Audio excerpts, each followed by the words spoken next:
Hello, ladies and gents. This is Mike Headley on the Headley Group Real Estate Show.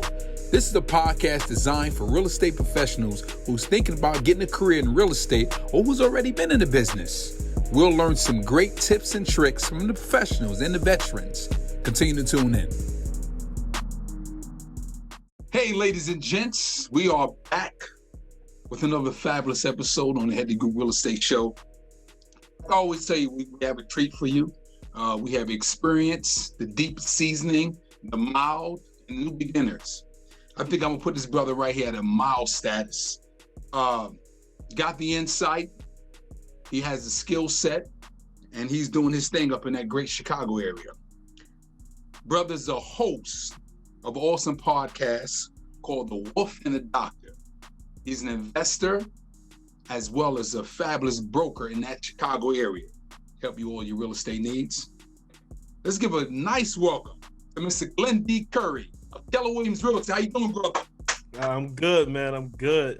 Thank you for having me, man. Oh man, listen, brother. One thing about our show is that we keep it real and we be honest. Like I do a lot of my guests. I follow the IG page and I see what they have going on. I reach out. I said, brother, I think what you're doing would be great for our show. Would you want to come on? And kudos you, brother, because you wasn't hesitant. And like I said, I keep real on the show. Yeah. I reach out to some man I'm still on red, And I understand people get busy, but some people respond pretty quicker, So I do want to thank you for that. Oh man, no, the honor is mine, man. The honor is definitely all mine. So we're gonna dive into this because again, I think we got a lot of good meat for people that's thinking about getting into the business as a real estate professional. I think you can shed a lot of light on. Okay. Let the people know. Tell the people about Mr. Curry in terms of how long you've been in the business and what drove you to say, let me get my real estate license. Man, that's a great question, right? So I've been in the real estate industry for about 5 years, but I always kept my eye on it, and it was always something I wanted to do, but I never really dived in until about like 5 years ago, right? So fast forward, right? So I was doing wholesaling for a couple of years, and then if people that do wholesaling know, what happened was about a year and a half ago, they dropped the law where in order to wholesale in Chicago, you needed a broker's license, right? Wow. So what happened was, and for me, I said it was a no-brainer. They dropped that law. By the next week, I was already in class trying to get the license. So it forced me to go get the license. But the mindset that I had for it was, okay, if the law is that we got to get the license, it's going to stop a lot of people that was wholesaling from wholesaling, and then stop, the people that couldn't get a license, they couldn't get a license, and the brokers, they didn't know how to wholesale. So it was like an open playing field for me, and it was a no-brainer. Went straight into the class and didn't look back. Well, let me peel that onion back, because you're the first one. And I'm be honest. I've never delved in wholesale. I got some knowledge on it just by basic reading and listening to people who got into the business. By me being kind of a seasoned vet in the business, and I was a little salty. I'm just being real, a little salty. Right. Like, man, they operate without no license, right? So when that happened, what was that atmosphere like immediately with wholesale? It's like, oh man, I can't do business no more. Yeah, no, it completely stopped. Like for me, like I'm in a lot of Facebook groups, and a lot of people didn't know how to take the law, right? They didn't know, and they were trying to get in, in between the laws, right? Trying to, peel it back and say, well, if I double close, I could do this. And it was just like, man, go get your license. Like, get on the straight and narrow. Why not, right? Because you're at the end of the day, right? You actually got more tools in your tool belt. Facts. So for me, it was, man, go get it. But for a lot of people, man, it dried up. And it's like this bad taste in a lot of people's mouth when you tell them you wholesale in Chicago, because the first thing that they say is, well, it's banned. Where that's like not even halfway true. It's not bad. You just got to have a license in order to operate. So let's dive into that. Okay. And I don't want to speak for you in terms of how you actually your practice of wholesaling, but now that you're licensed, you're more knowledgeable. How do you deal with a prospective client? Like how do you present that? Man, you know what? Let me backtrack a little bit. Okay. Having the license actually made me a better wholesaler. Wow. Okay. Because what it did for me was it gave me ethics, right? In terms of clients. And that was the reason for the law, was because they didn't have ethics. They were trying to rip off the sellers and the buyers. And so that law was in place in order to kind of even the playing field. So for me, when I'm speaking to a potential client, I'm always asking them, what is the problem, right? How can I be a solution to the problem? Now, wholesaler might not necessarily be the great option for everybody, or listing the property might not be the great option for everybody. So I just try to figure out what can I help my client with? Is it better to list the property, or is it better to try to find an investor off the market and still get it sold that way? But either way, at the end of the day, my objective and my job is to find a solution for any client that I come in contact with. So that first, and again, I want you to paint it like a 2-year-old, because again, some people get into the business and they like, what do I do? You got your license based off of you were wholesaling. You was forced to get your license if you wanted to continue that business, but that opened up opportunities for you as well. Yeah. That first 6 months, 90 days, paint that picture for us. What was that like? Well, I post getting the license, or yes, post getting the license. Man, dude, I would say that first 90 days was it was hard. Okay. Because here's the thing, right? So you know how to do wholesaling, but now you just got thrown to the wolves with this whole new industry of real estate. And like you and me both know, like with real estate, there's more than one way to get in.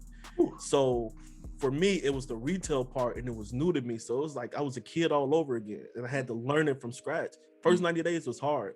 And here's the thing, I didn't close my first deal for like being a realtor for a year after my license. Okay. Because my mindset had to shift, right? And I had to shift, and I had to shift the way that I speak to clients.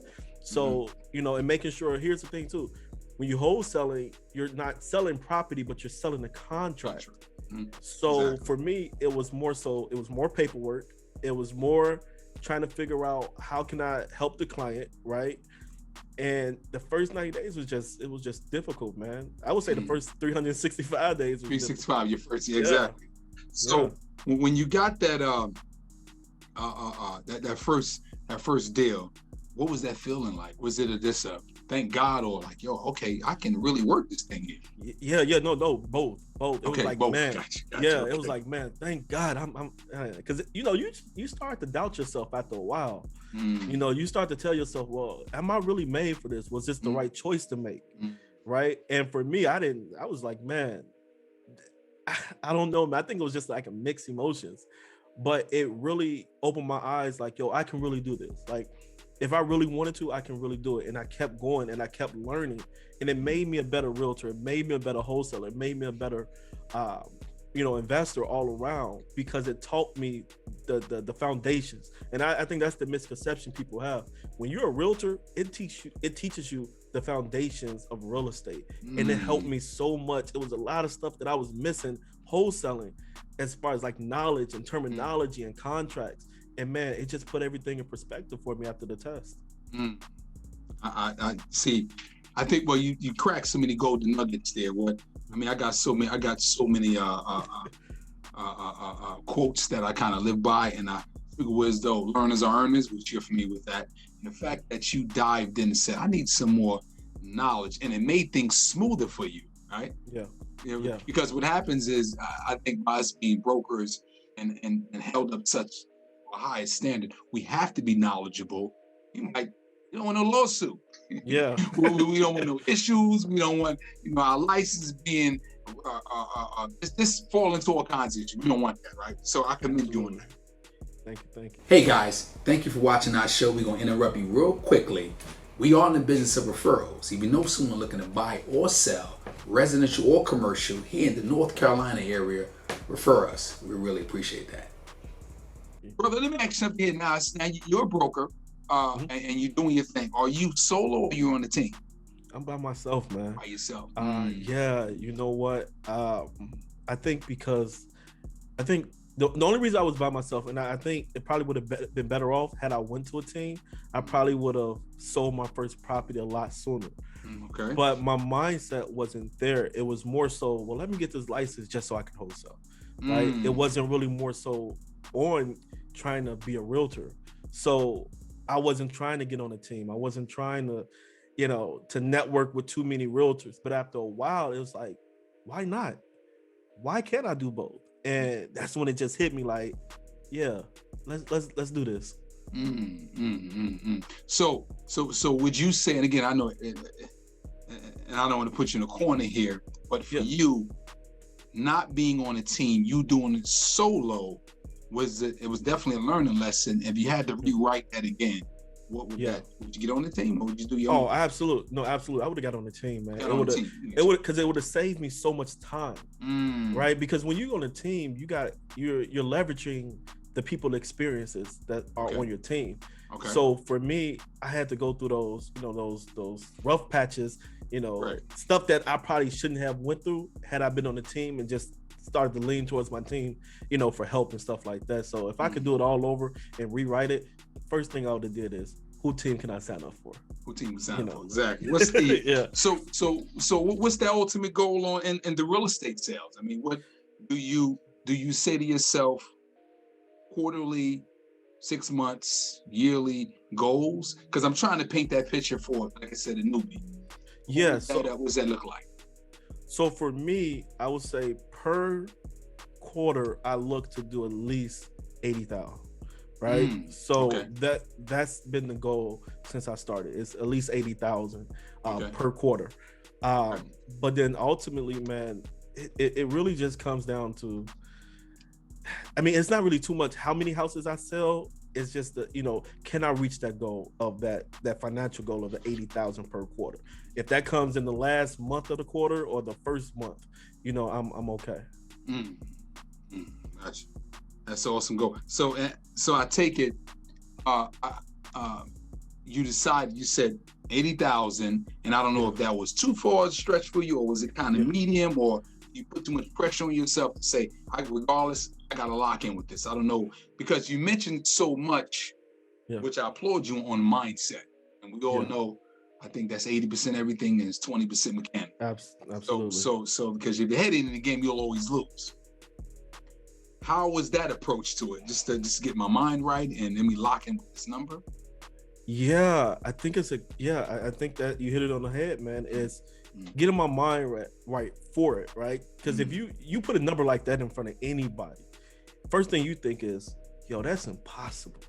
How can I reach 80,000 if I wasn't making that in a year, right? And you trying to reach that in a quarter, right? But my whole philosophy is if I put that number so high, even if I fall short, I fall high, right? So for me, it was brother, I got to interject. we gonna put that on our show.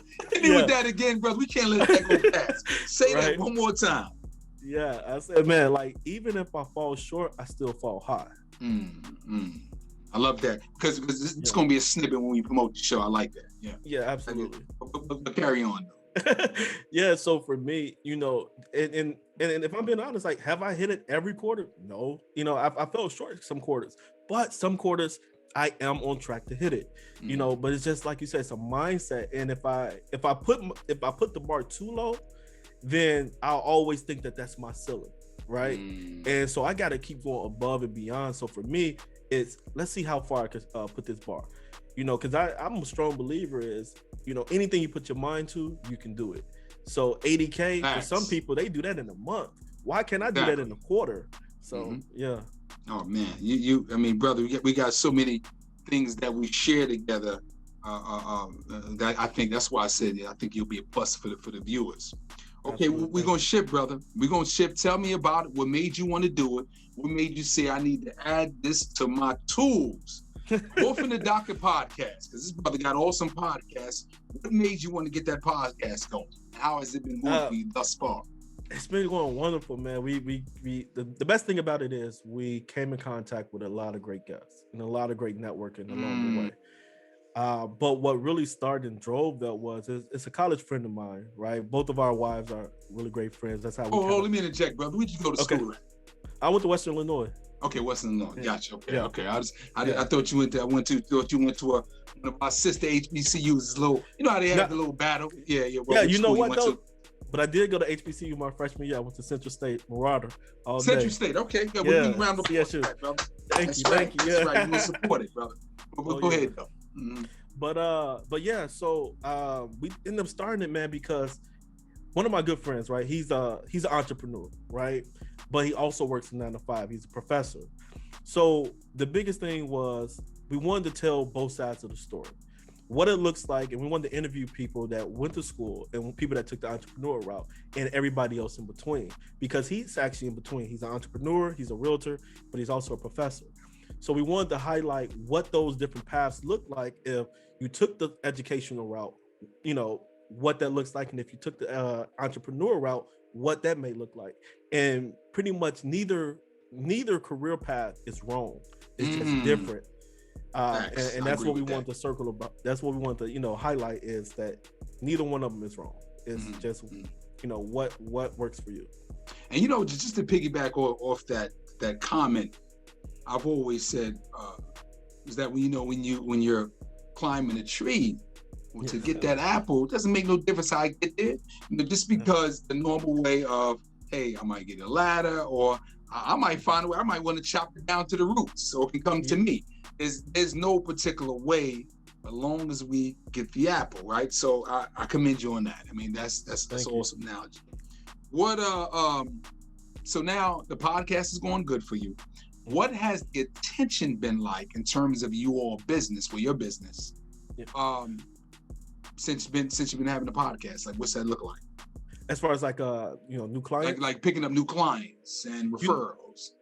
You know what, man? I'll be honest with you. I haven't really picked up any new clients just off the podcast. I mean, just because we're fairly new, we're probably like maybe 20 episodes in. When did you start? We started January of this year. January this year? Yep. Oh, wow. No, wait. You know what? Not January of this year. I think it was maybe the last month of the year. So maybe like December. Yeah. Okay, wow. You already got 20 episodes. So y'all film like 2 or 3 episodes a week, or? Yeah, so we started off doing weekly, and then after weekly, we went into every other week, just because of schedule reasons. Correct. Yeah, okay. So we did every 2 weeks after that. Wow. Well, one thing I could say in the short run, because like I said, I started this my podcast really kind of taking advantage of social media back in really 18. I took like a year off. I don't know why I did that. No, 19. And then we really kind of coming up on a year now with full steam ahead. This consistency of the podcast. Now, I had picked up some business, but name of the game. I think you just stay consistent, continue. Because after a while, it's got all it takes is one. That's that it. one to go. That's it. You see, it's like you got other podcasts like Earn Your Leisure right now. Yeah. But the thing is, I just slid their DM. I'm putting it out there. All right. I did too, man. Yeah. Yeah, because let me tell you what's happening again. Not to bash none of them brothers. I'll take my hat over to them. But I just think with a lot of podcasts, after a while, when you don't have a name, it's like, It's like, But at the same time, don't forget where you started. You started off with the average. You know what I'm saying? So don't forget the people as well. You know what I'm saying? So agreed, but 100%. Hey, so I digress on that. But I know when we get there, I'm always go back to the average guests because you got to. Mark Cuban, which is the ultimate guest I love to interview, or Tyler Perry. So put that out there. Put it out there to the universe. Put it out there to the universe. It's gonna come to you, man. What's the COVID happened? We in the game of real estate. COVID had shifted, paused all kinds of people's business, right? So tell us, what was your process during that, and what are we doing now as we slowly ease our way out of it? COVID made my business 100% better. Really? Okay. Yeah. Okay. Yeah. And I'm gonna tell you why I say that, right? Is as during COVID, a lot of businesses, kind of, went down, went under, and especially like the real estate. But here's the thing with real estate. Because I had my license, I was working both sides of the field, right? So I was working, for like a lot of realtors that I know, they were having trouble because people weren't trying to sell their home. I mean, people weren't trying to buy the homes at that time. But then on the investor side, the investors are picking them up left and right, for pennies on the dollar. And it's just playing both sides of the field, man. And right now, now the market is really picking up. Interest rates are super low. You look at it now, people are paying now. The beginning of the pandemic, people was barely trying to sell a home. Now people are selling their homes $10,000 over asking price, left and right. So it made my business better. That's awesome. That's awesome. Because I was going to add that. I mean, it's really these prices. It's like a national. Man. It's like you put this. One of my brokers at the office. You know, they first listed was exciting. Man, said, congrats. What do I do? You know, okay. This is the steps we do. And they said, it was like, okay, well, I'm gonna go check out a sign. I said, man, you don't need no sign. That's gonna be going this afternoon. You know, to my real estate yard sign. I said, now it's good to pick up buyer leads. I said, but if the seller is saying, hey, you can put a sign in my yard, sure enough, you know, we had about over 17 offers under contract the next day, and it was a cash client. They wrapped it up in about 10 days. Yeah, but he put a sign out there 2 days later to pick up some leads. Okay. It's crazy. Yeah. Oh man, it's crazy. Yeah. So is the market like that now? We segue into that. How's that market in your area? As far as like selling over asking price? Yeah, over asking price. How do you deal with buyers that's saying, hey, Glenn, can you get me something? And you know, or sellers is like, hey, I want $40,000 above my list price. Like, how do you deal with all that? Well, I'll tell you right now. So with the real estate parts, like the realtor part, I'm not necessarily going as hard with that side of my business right now. It's mostly wholesaling. Okay, most wholesaling. Yeah. But the beauty part to that is the stuff that I wholesale to my buyers in Illinois, I list for them. So it's, you know, I'm kind of winning on both sides of that, which is kind of cool. But the hardest part is finding the properties. Like, I mean, they're snatching them up so quick. I mean, by the time you even think that you even got a good lead, it's gone. So it's real hard right now as far as like finding properties, good properties, because I deal mostly with investors. So finding something that meets their criteria right now is super hard. I'm sorry, go ahead. No, I was just gonna say it's just super hard to find that criteria. Because what I'm seeing now is, like I said, in our market, I'm quite sure across the country, is that investor cap rates. I mean, ain't no meat on that bone. That's the first thing I tell them. Because, like I said, I know you weren't around, but you know, I started in the business when the crash came, right? At 07, 08, when the crash came, and actually, you know, we did well with that during that time frame. And I still got some clients today that say, hey, the property's worth this. And they said, I want to offer that. First thing I tell them, I said, hey, listen, we wasting both our time. I said, I'm not writing that up. I said, the thing is, there is no, if you're looking for some meat on that bone, figure speech, equity, there's nothing. That bone is dry. I said, so what you might want to do, buy that dry bone, hold on to that asset, and hopefully we'll get to a market like this a few years from now. I said, if not, you might as well hold on your money and sit tight. Hey, I couldn't say it better myself. You can say, but that's why we share the same. But I had to add that in. Absolutely. Quick commercial break. If you're interested in a career in real estate, or you're a seasoned vet, and you might want to change, new environment, you don't like the atmosphere you're in, the Headley Group Realty could be there to assist you with your career. What do we offer? Great culture, great environment, leads, and an awesome commission structure. Let us be there to support your business. One thing, you got to be in the state of North Carolina. Let's get back to the show. What recommendations would you give a newbie just getting in the business? They came here, they said, Glenn, you know, I'm getting my real estate license. I'll be finished up next month. But can you just give me the first step? Like, what should I be doing? Networking, period. There's nothing to talk about. I tell everybody out the door, if you're not networking, you're doing something absolutely wrong. Because it's network with your peers and network with people that you don't know, right? Network with your team. Like I said, I wish I would have got on the team and network with them a little harder. And then network with as many people as you know. Everybody that you know in your family should know exactly what it is that you do for a living. So yeah, that's the bottom line. That's my golden thing. Okay. So now here's the thing. That was a question for the newbies. Now we ask every guest, come on our show.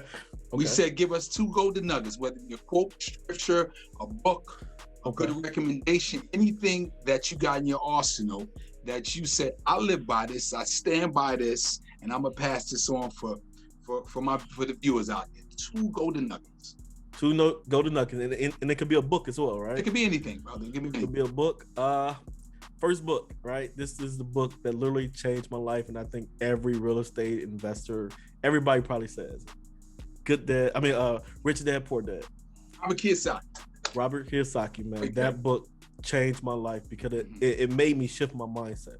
And I read that back in college years ago, and but it was one of those books that you can read 100 times and it feels like you read it the first time. That's it. The quote that I would say is this is a great quote that I always live by. Your net worth is your network. That's it. Yeah.